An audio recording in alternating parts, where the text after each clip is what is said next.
Theater Talk is made possible in part by the CUNY TV Foundation.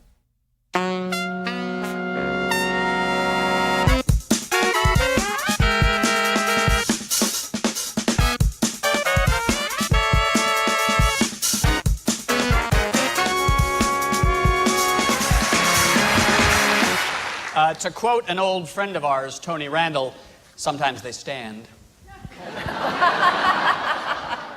Susan and I feel a bit like Bob Hope and Bing Crosby as we're off on the road to Minneapolis. We've never taped the show outside of New York, and it's giving us great pleasure to come here tonight to see this beautiful theater and to do this panel about theater in the regional resident nonprofit theaters around the country. So we're going to bring out the artistic directors. So I'd like to introduce our panel, beginning with, on my right, Barbara Gaines, who's the founder of the Chicago Shakespeare Theater, which this year won the Regional Theater Tony Award. Congratulations, Barbara.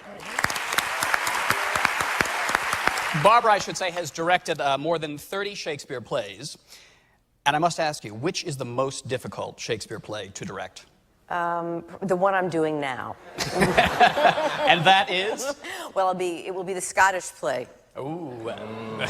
And to my near left, Martha Lavey has been the artistic director of the Steppenwolf Theater Company since 1996. She is also an ensemble member of the company. She's been acting there for many years in plays. And I have to ask you, Martha, as the artistic director of the Steppenwolf, does that mean you get to give yourself the best roles in the plays that the theater does? Or take the roles that nobody else wants. Very good answer. And congratulations to your theater for winning the Tony Award for August Osage County this year. Thank you very much. Thank you. And on Martha's left, Peter Brocious has been the artistic director of the Children's Theater Company of Minneapolis. Since 1997, he has directed world premieres of Hansel and Gretel, The Snow Queen, and The Lost Boys of Sudan. And his theater won the Tony Award in 2003. Yes. And the cast on your foot, is that a hazard of being an artistic director? Well, you know, they say break a leg. I took it literally, you know. No, the job of the artistic director is to take risks. I don't know if that includes surfing, so. We wish you a speedy recovery. Thank you. And to my right, our host here in Minneapolis, Joe Dowling, has been the artistic director of the Guthrie Theater since 1995. He was also the youngest artistic director of the Abbey Theater in Ireland, I think beginning in 1978, yes? 78, yes. And those of you who live in the city may have noticed that he has built a $120 million theater here, one of the most beautiful theaters I've ever seen.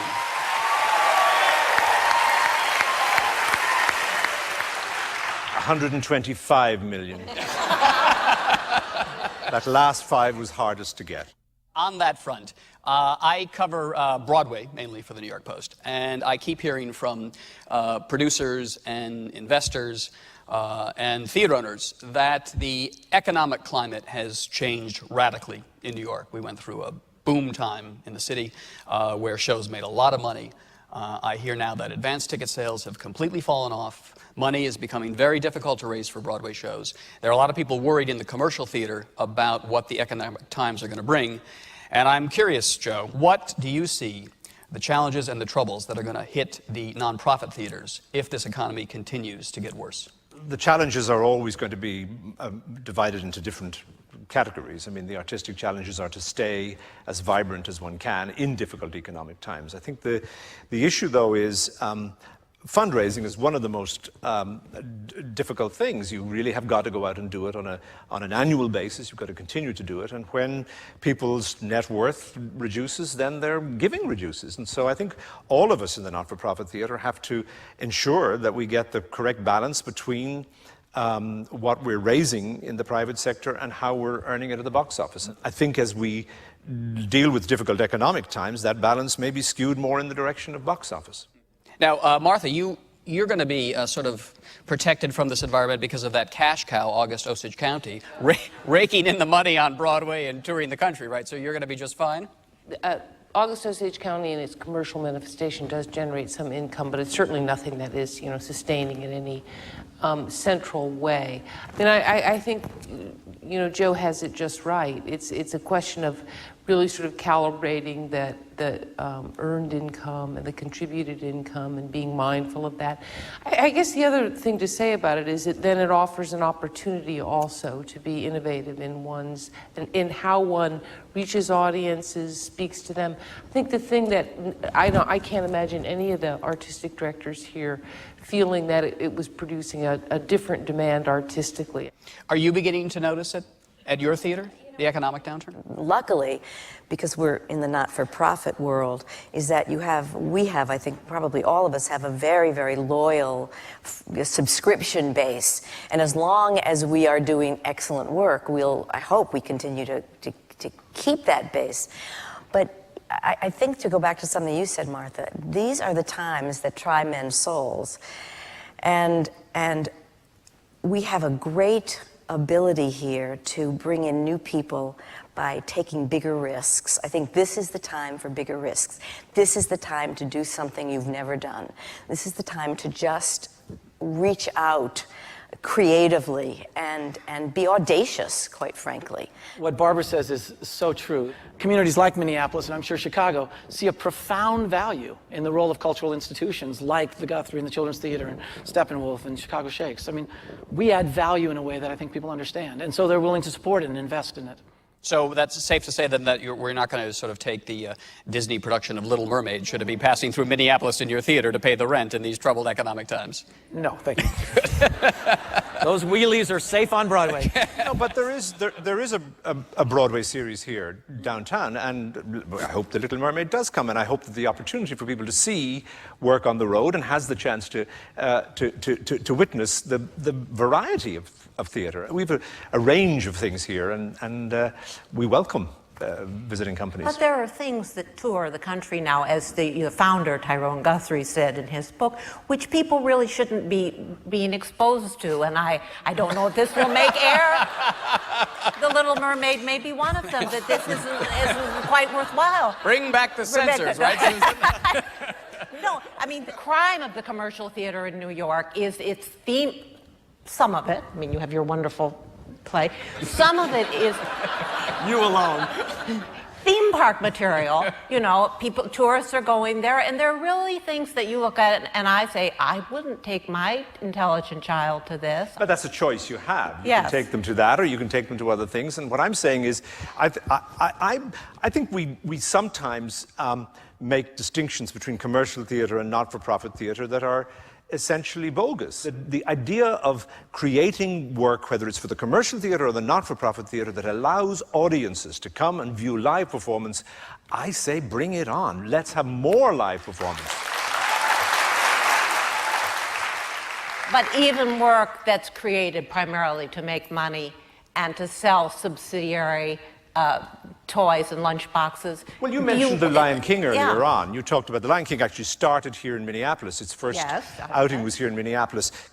I'm sure that has earned the people involved vast sums of money, but it's also great theater. Great theater. Yeah. So I think the two can go together. And they call me the butcher of Broadway.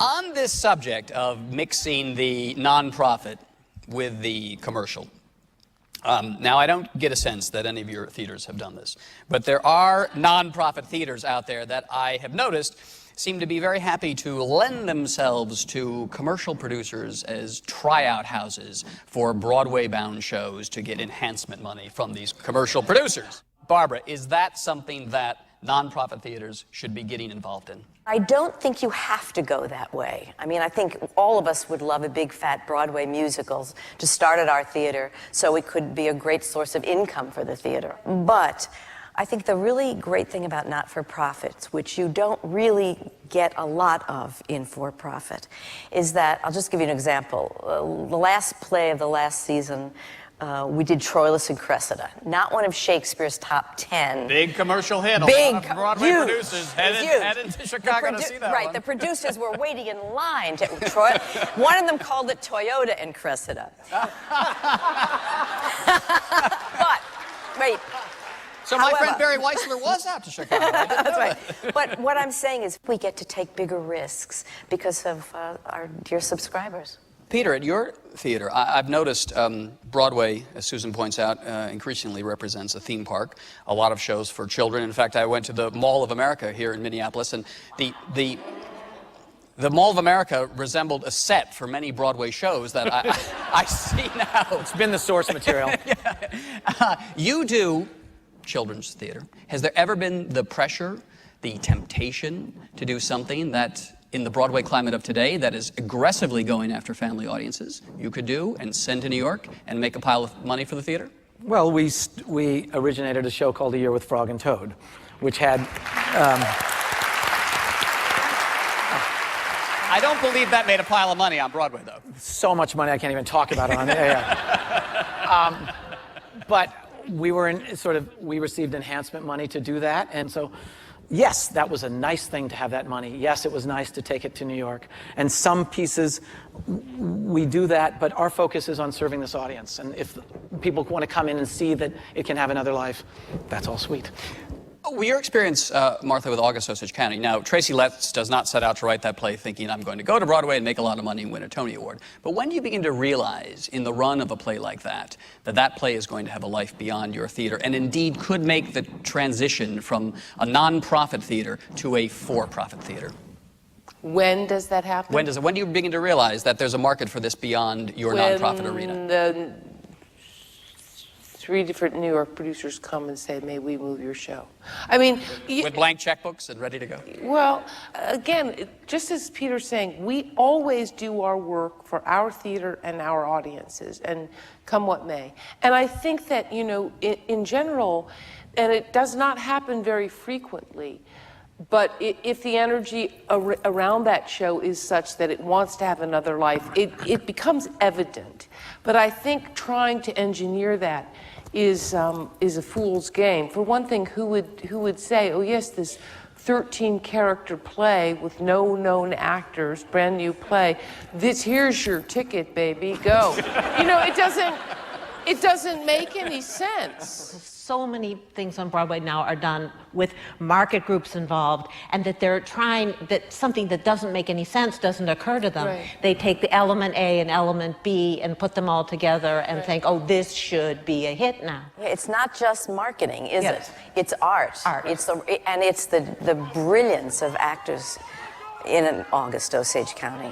My sense of things in the commercial theater sometimes is that they do assemble really, really extraordinary artists, but then there becomes a kind of fear factor and they start backing away from the impulse. Do you know what I mean? So that there then becomes that kind of committee judgment mentality. And I think that to gain the real original energy of the artists requires that it not be mediated. I think it really cheered the hearts of all of us who work outside of New York to recognize that here was something created in Chicago for a Chicago audience with a Chicago company, a Chicago writer, no intention of it being the Broadway hit, Tony Awards and all that, and it goes to New York, and New York wakes up and goes, oh my goodness, these actors can really act. No, we went. Oh my goodness.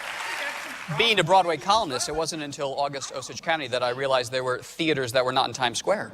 So it was really very, very, very enlightening. Better now. Thrilling for you. It was very exciting. But Martha, your theater has had the extraordinary destiny of these people came together, many of them when they were young unknowns, and some of them have become extremely famous and wealthy, but the successful ones come back to you. Well, you know, first of all, that original company formed when they were very young people, and they share experiences with each other that are theirs and unique. And I think for some of our actors, particularly who have gone to great success, to be able to return to that group of original people and who know them in an unguarded way is a real refreshment. And further, they like to be on stage. Yeah, I've always wanted to ask you, though, about Steppenwolf. Is it a hotbed of envy and jealousy? Because some of the actors became really famous and some didn't, and they think, where did I get my sitcom? And she did. I don't know that to be the presiding ethos of the Steppenwolf. No, not at all. But, you know, I remember when I first met them, This was 1980, and I was just out of college. And I thought, ensemble, oh gosh, everybody's, it's all about love. It was the fiercest group of people and competitive and so forth, but that's because they're good. Yeah. But also there's very authentically love among all of us too. So I want to get your thoughts on one final topic here. I was in London a couple of weeks ago, and I spent a lot of time at the National Theatre of Great Britain, a wonderful theatre run by Nick Keitner. And I wonder why, in this country, we do not have the equivalent of a national theatre. Peter? We do. It's called the resident theater movement, and I think that's our national theater. I mean, I just think it's, and I think the success of that is that it springs out of communities in very different ways. It assumes, a multiplicity of forms, and I think it serves us well. Martha, any claims to Steppenwolf becoming the National Theatre of America? well, no, in the sense that Peter's describing, which is that the entire country represents the diversity that is the American voice, and I think that that's very important. One of the things that we have tried to do here with our new theatre is to describe ourselves not as a regional theatre, which is a term that's often used pejoratively about theatres outside of New York, but also to describe ourselves as a national centre. Not the national centre by any means, but a national centre. And there are many, many theatres around the country that could so claim. We can't have, I don't believe, ever a single national theatre in the United States for the reasons that Martha mentions, the difference, the diversity, the geography, the history, the sort of cultural differences. But in European theatres, there is the opportunity to recognise that the state has a responsibility not only for the welfare of people in terms of the healthcare and education and so on, but also the cultural welfare of the community. And theatres throughout Europe can, in fact, have the kind of experimentation, the kind of development of artists, the development of new work that somehow or other here in the conversation that we're having tonight proves sometimes difficult and elusive for American theatres. And it is about a community, whether through individuals or through their state, actually supporting the arts. And for the time being, Barbara? We're a long way from that. We are a very long way from that kind of support from the government. The culture here is so different. In Europe, in England, there is a feeling of possession of the theater. I have to tell you about a wonderful story. When I went to Paris once, and we went and I went to see the Comédie Française, and there were all these police circling the building. I go inside, the theater is full, the leading actor comes out, and in French says, "Mesdames et messieurs, we are on strike. You cannot see our play tonight." Then, for the next hour, think about this, the next hour, the actors come out on stage and are arguing with the people in the audience about this is our theater. We have a right to see this play tonight. We will not go. And I thought, oh my God, if this happened in our theater, people would be saying, where do you want to go to eat? What restaurant do you want to go? And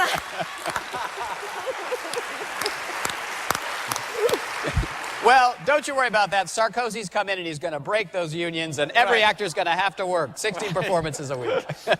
All right. We are now going to turn it over to you, and I'm sure you will have more insightful questions than anything that Susan and I could have come up with. Yes, my name is Diana Cantor. I moved here 3 years ago, grew up in London, have lived in France and in Belgium, so I'm very interested in the comparisons you're making. What has thrilled me in this community is the accessibility that theatre has in this market, whether that's to do with not-for-profit or living in a regional part of a big country rather than a capital city. But I just want to applaud the fact that you, because perhaps you're non-for-profit, it's the mother of invention, and you have to reach out to the community, and a lot of us are really profiting from that. Thank you. If you don't mind, let me sort of change that into a question. On just the subject of accessibility, one of the other things happening in New York, especially the commercial theater, is they're now charging so-called premium prices for Broadway shows. So if you want to sit in a good seat at a Broadway show, you're going to have to pay $250. In some plays, they've begun to charge a surcharge of $18 for a seat on the aisle. Is this something that If you have to raise more and more money for nonprofit institutions, any of you would ever consider doing? No. No. No.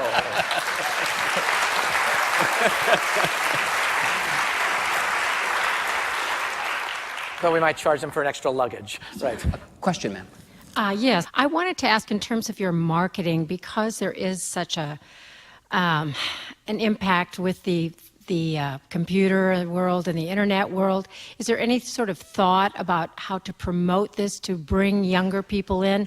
Yes, of course, we're constantly looking for new ways to bring in audiences. I believe that, in fact, technology is our friend, not our enemy. Because by using marketing techniques through the internet, you actually awaken people to the possibility of having the experience live in the theatre. And there is no experience to match live theatre. And we, for instance, recently did Midsummer Night's Dream here. We played to nearly 73,000 people. We didn't ask for their birth certificates on the way in or the way out, but I do know, anecdotally, that we played to an enormous number of young people. They came in groups, and they came singly, and they came on date nights. Date night at Taming with a Shrew, Barbara? That goes over. I was just thinking, if none of that works, you just have to sleep around.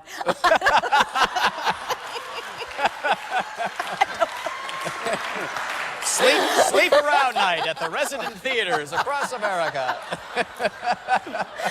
I'm going to regret That's that a I marketing said that. technique I don't think we had thought of. I think something that is happening, I've noticed here at the Guthrie, is a way to get younger people to come to the theater, is to make the theater not a place where you go only at 7:30 to see the play, but a place where you come and you hang out and you meet your friends and you have a drink and you go to this beautiful balcony and you look over this beautiful river, and maybe you see a play that night, maybe you don't, but you come to the theater. I was thinking, if I lived in Minneapolis, I would be here all the time, just hanging out. Bravo, bravo. Well, it is a public building. It's open from 8:30 at night until 12 at night, 12 in the morning. I mean, it's about sharing the facility and the art with the people of our region. That's what it's about. And I've long been a great believer that we earn the title of being elitist if we only allow our people into our theatre in order to sort of worship at the temple of art. If you don't actually say, and this is one of the great things about Barbara's Theatre also on Navy Pier, I mean, you go among the hurdy-gurdies and the people getting candy floss and all that stuff, and suddenly you're into Shakespeare. And I think that juxtaposition would have pleased Willie no end. I do too. Good evening, I'm Carol Wiederhorn. About 30 years ago, the late August Wilson found a home, a supportive home here in the Twin Cities, and a theater that was willing to take risks with a new and, I think, a completely unknown playwright. I'm concerned, as a 21st century playgoer and subsequent generations, how can current theaters encourage and foster new unknown talent? This is a singular challenge of the American theater. We must do this if we are to be vital. It is absolutely critical. I think every theater has its own answer to that. You know, we have a program threshold. We have a director of new play development. We've got 12 to 15 projects in development at any given moment. And we are committed to produce new work, not just to workshop or commission it, but to produce it, because I'm married to a playwright. I know what it means, the difference between a reading and a production. That's a way to get your play produced. That's right, it works. You gotta do what you gotta do. We only have time for one more question, sir. My name is David Horn. I just finished my first year of University of Minnesota Duluth BFA acting course. With the coming economic struggle, what would you say to kids in like high school who are thinking, man, I love theater, I want to act, I want to do something in it, but it's probably not going to get me a job for 20 years. Like, what would you say to those kids? I think if you want to go to Wall Street right now, you're not going to get a job in 20 years either. So in some ways, if the economic situation really tanks, you're free up to be any kind of thing you want to be in life. Martha, you want to take that question? No, yeah, I mean, if you want to be an actor, you have to go be an actor. And there's no better time. How old did you say you are? 19. Perfect, okay? I mean, just, you don't this have is the thing. dependence, you don't have Yeah, that's right. responsibility. That's no small matter. I mean, I always say to the young folks who are at our theater right now, do not try to design your life, because I can guarantee you that it's not going to manifest as you're dreaming it is, and with all your 10-year plans and so forth. Do what you love, be around people you love and respect, and go at it with all of your heart. And then if it changes, then it'll change. But don't worry about the economic times. Are you kidding me? A final thought on that question, Barbara? Just follow your passion. We all have to follow our passions, right? You have to want to get up in the morning. You have to love what you do. So do it. And on that inspirational note, I want to thank Barbara Gaines from the Chicago Shakespeare Theater,